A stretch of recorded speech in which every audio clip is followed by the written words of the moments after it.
Hey, good morning, lovely people. How y'all doing? Ryan Gamer here.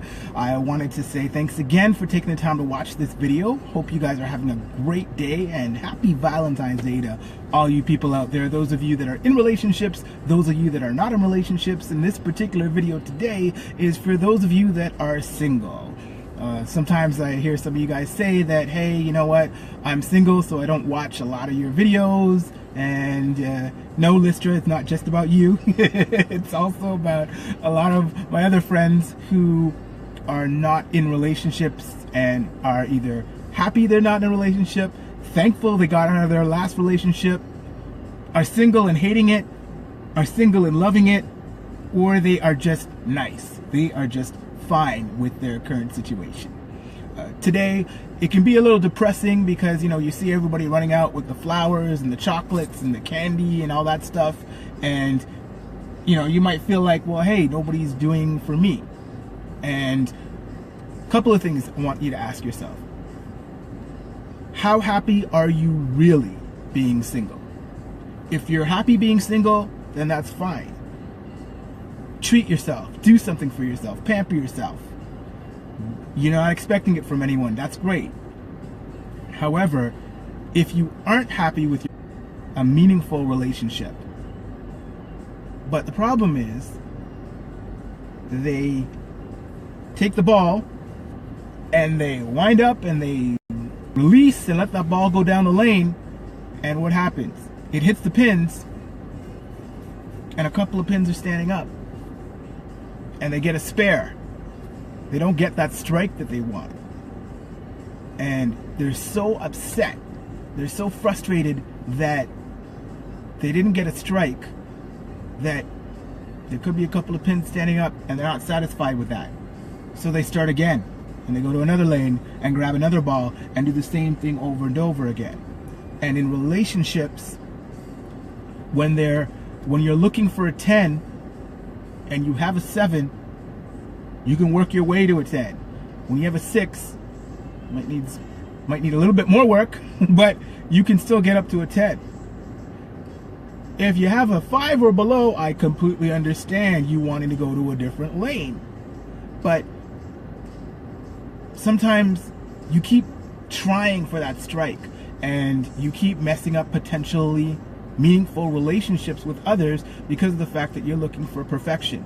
Now, this doesn't apply to all single people, mind you, but I know that a lot of people complain and don't realize how picky that they are. A lot of people complain and don't realize that somebody that could love you and love you hard is just a phone call away. And you probably would love them as well, but you don't even realize it. I saw a post the other day where a gentleman was talking about advice that he got from his uncle. And he didn't understand it at the time, and now he's much older and he understands the wisdom in it. And he said to his uncle, well, the reason I'm single is because I can't find anybody that I like. And his uncle said to him, stop looking for somebody that you like. Look for somebody that likes you and loves you, maybe a little bit more or a lot more than you love or like them. Because then you will grow to love them, because you will appreciate all that they have done and do for you. And there is merit and value in that statement or that thought process, I believe. And I don't want any of you to get upset. I don't want the calls and the emails and the messages about how I'm trying to encourage people to settle for that which they don't want. But sometimes you gotta get out of your own way, because you don't realize what you want. Because sometimes what you want is right there, but you just can't see it. You're so caught up in it has to be perfect now. It has to be exactly the way I want it as soon as I see it. And sometimes what you see isn't exactly what you want at the time that you're looking at it. But the potential for what you desire and what you want and what you need in your life is right there in front of you.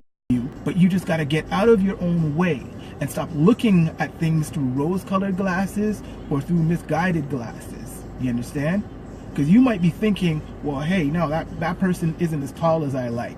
Or, you know what, that person, they're not about anything because they don't have a job, or they don't have the kind of job that I'm looking for them to have, my perfect mate to have, or because they have kids, or whatever. You're going to throw all these different variables and scenarios into the mix and let those things be a barrier to your happiness. And that's the problem that a lot of people have. And you got to watch that. Now, I'm not saying if you have your non-negotiables, that's fair and fine. But, you know, look, I'm not a smoker, but I know there are a lot of people out there that smoke. If one of your non-negotiables is smoking, you never know whether that person might quit for you. Or you never know whether you see them in a year or so and they will have quit. Or if you never know, you might say, I don't want to be with that person because they have kids, but you never know, you might not be able to have kids. Or you might say, I don't want to be with that person because they've been married. Well, you know what? Chances are, if you haven't been married and they've been married, maybe they've learned a lot from their first marriage. And, you know, when they get together with you, they might do a lot better to you and for you than they did in their previous relationship because of what they learned.